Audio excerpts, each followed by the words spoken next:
Hey, thank you very much. We've got to get Dyrus and Wild Turtle on the desk, guys. Congratulations on the win. So coming up against EG, they had a crushing victory over Complexity yesterday. You guys just lost your game yesterday.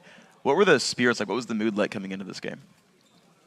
I guess we were kind of like, all right, we just lost the dig, and we got to get into this game like with the clear mind and what we need to do, and not underestimate any team. So I guess it kind of worked out because we kind of won. But yeah, we completed the circle.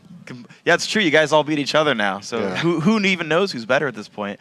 Did you guys feel like you were going to be a top team coming into this week? Was the loss to dig actually a surprise to you guys? Yes and no. I mean, it could have gone either way, just like any other match. But we didn't expect to lose 2 people at level 1. And we came into the week strong, and we just lost confidence somewhere in the game. How do you prepare yourselves then for the matches? Is it from Loco Doco, like cheering you guys up, telling you the plan? It seems like you guys usually have a pretty solid sort of goal leading into the game. It's a combination, like social media. Well, there's no more of that. How we feel, like did we eat properly? You know, is the food here good? And just preparation and like getting what we want. And the cool thing about you guys is you're still TSM. You're still like this really popular team. Even though you guys are off of Reddit and Twitter and all that, you still got the fans out there holding up the signs, cheering for you guys. Does that kind of liven the mood as well? Yeah, it definitely does. Like when you see fans like just raising TSM signs, you're like, wow, they still love us. Yeah. Yay. Yeah, so they're awesome overall. Of course, you guys looked really good. So into this game then, the Evil Geniuses game.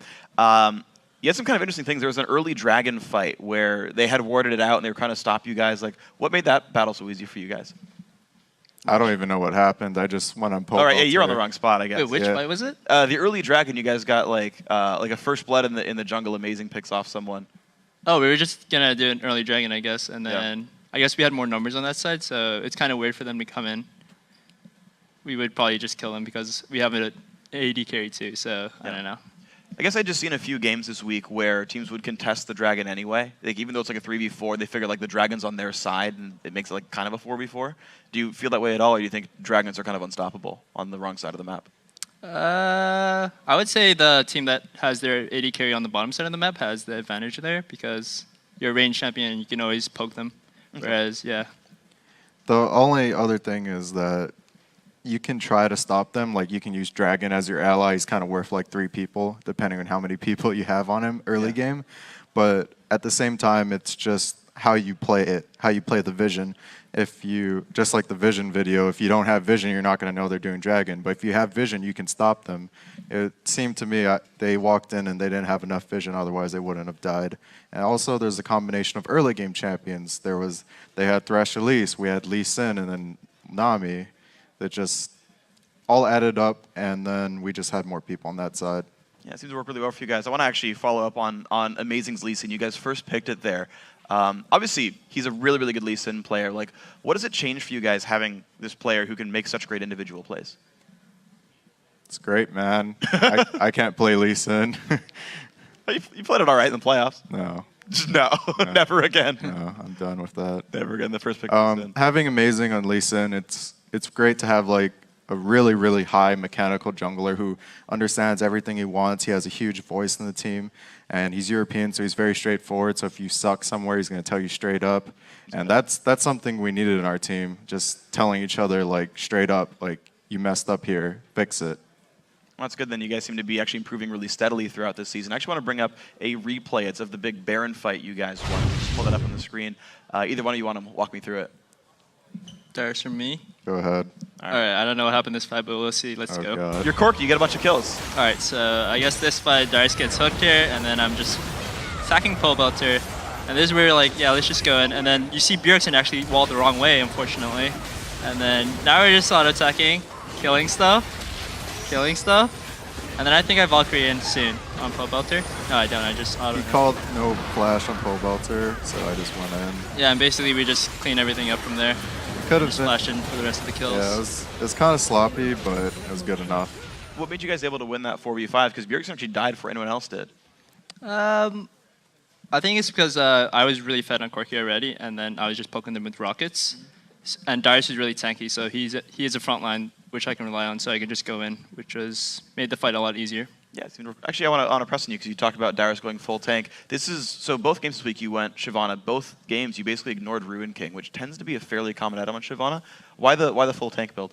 I guess the basic of that is like if you can't split push with Blade of the Ruin King anyways, you might as well build full tank. And if you can't split push, you might as well build full tank. Like you want to be somewhat useful in team fight. But against like certain AP scaling champions, you won't scale as much.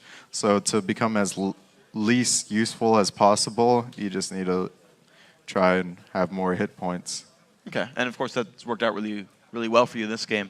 One final question for you guys. You're now basically the two most senior members on TSM. You guys have been there the longest. Of course, you guys had a lot of roster changes this year, though. How have you seen, especially you, Darius, you've been there forever, how have you seen TSM grow throughout the years? Well, it went from Reginald carrying everyone and telling everyone what to do. He was basically the MVP in my heart anyways, because he pretty much did all the work. And he managed a solo mid. He, managed all the business stuff for us. He took care of us. Like, we were all just growing up together. We just go out to somewhere in New York, and we all don't know what we're doing. We're all a bunch of kids. I go all the way from Hawaii to New York, and like going on throughout the years, Reggie just taking care of everyone. We were all learning stuff together. We all have our moments, and then we pick up Wild Turtle. We have another moment where it's like, we never really replaced people. And then he became like one of the best ADs in North America, thank God. And then, now we're just like slowly picking up members. We're becoming more and more serious to, aim for Worlds instead of like, if you've been in the team for a long time, for example, like, I could get replaced this year or next year. And it's what's best for the team.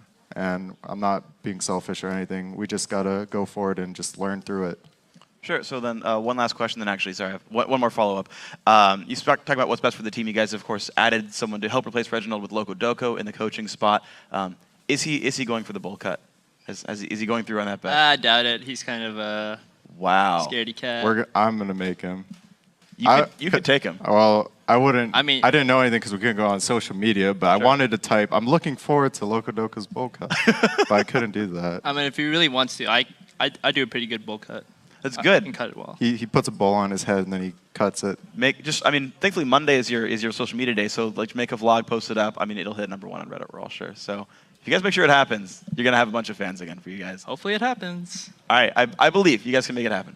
Guys, congrats on the win. We'll see you guys next week as well, and tomorrow on the internet. But we're going to send it back. We'll be back, actually, after a quick break with your sage responses to our Twitter question of the day. Then it's back onto the Rift for our next match, Counterlogic Gaming versus Curse. Go anywhere.